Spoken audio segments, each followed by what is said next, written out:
I'm Jennifer Hammaker with the Innovation Transfer Network, and I am here with a senior at Elizabethtown College, Kyle Ashe. Welcome, Kyle. Thank you for having me. You're welcome. So I understand that you are an international business major. Can you tell me a little bit about what that means? That's correct. Well, the international business program that we have requires a few things, and it's a very demanding course in our business program.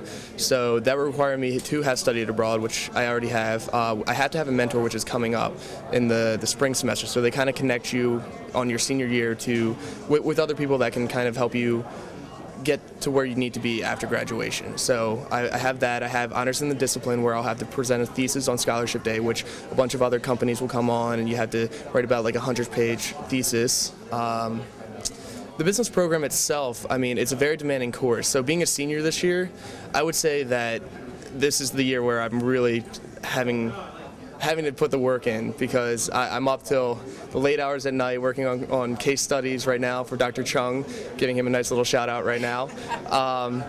So yeah, I mean, it's a wonderful program. The opportunities are ample, and I'm absolutely happy with the choice I made. So no easy ride your senior year, huh? Absolutely not. I mean, it's a very strenuous course, but in the end, I know it's going to be worth it, and the contacts I'm making are just priceless.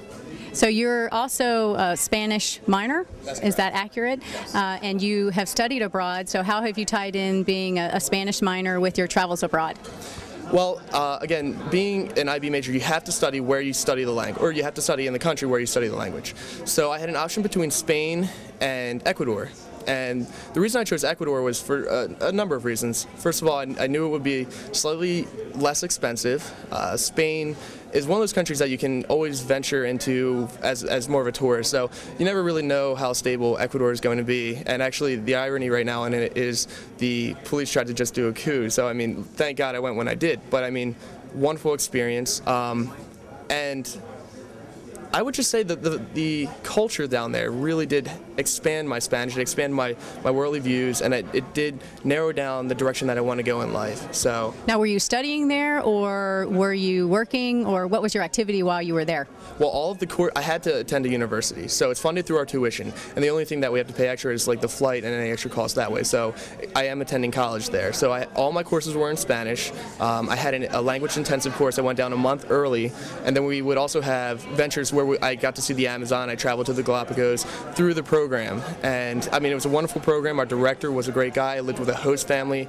My host family was really engaging, and I went to the World Cup soccer game, South American Cup. If I went to the World Cup, I'd be much more excited, but the South American Cup soccer games. So I mean, the culture was wonderful. I did some volunteer work down there. I got to engage in various different levels of the classes down there and kind of see the disparities.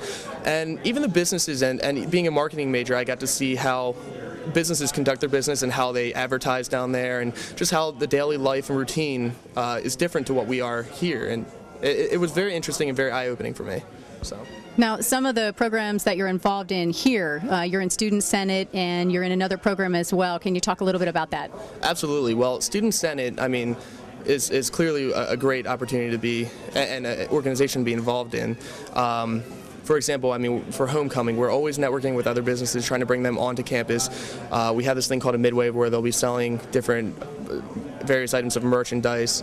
With the peer review board, which is the other thing that you had mentioned, the organization, I work under Kat Maddock, who is the Director of Student Rights and Responsibilities. And now that I'm a senior, I mean, the work that I've been doing there has had to kind of take a seat on the back burner, but I still do more of the administrative work there. However, Kat Maddock and Dean Kalenda graciously sent me my sophomore year to Babson College, and that was an integrity committee. And basically what that did was, I went there and it was called Be the Change. It was a conference, and I was part of a group there where we had to come up with a way to implement a viable option of raising awareness, worldly awareness on campus. So we came up with this one where we thought Hungry for Your Day, and the meal swipes, the extra meal swipes that students would have, they would donate one meal swipe and forego eating in the caf for a day, and ideally that will kind of raise awareness as to the population that does go hungry in the world. So, and that actually wound up winning that conference. It was a national conference, and there's a little bit more of meat to that skeleton, but just to stay on the outline of it, that's the gist of it. So yeah, I mean, it's wonderful. And you've taken some of your marketing skills to an internship, is that correct? You've been working with Lancaster Symphony Orchestra, you just wrapped that up. So what kinds of things did they have you doing there? What did you get out of that internship?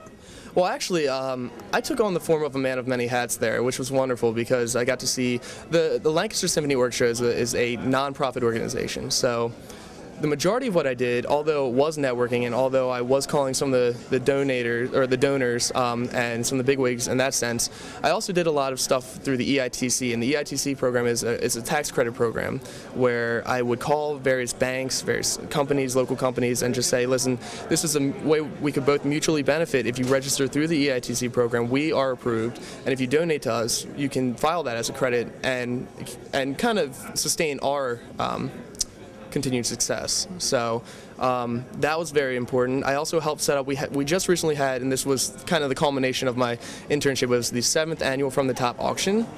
And there, all the proceeds go towards the program that we have, which is, I can't think of the name right now, excuse me, but the program itself goes towards kids who cannot afford to have instruments at J.P. McCaskey, I believe it is. And all of those instruments go towards that high school for the students who cannot afford to have an instrument, and therefore we fund that ourselves. And all of the proceeds that came from that auction go towards that.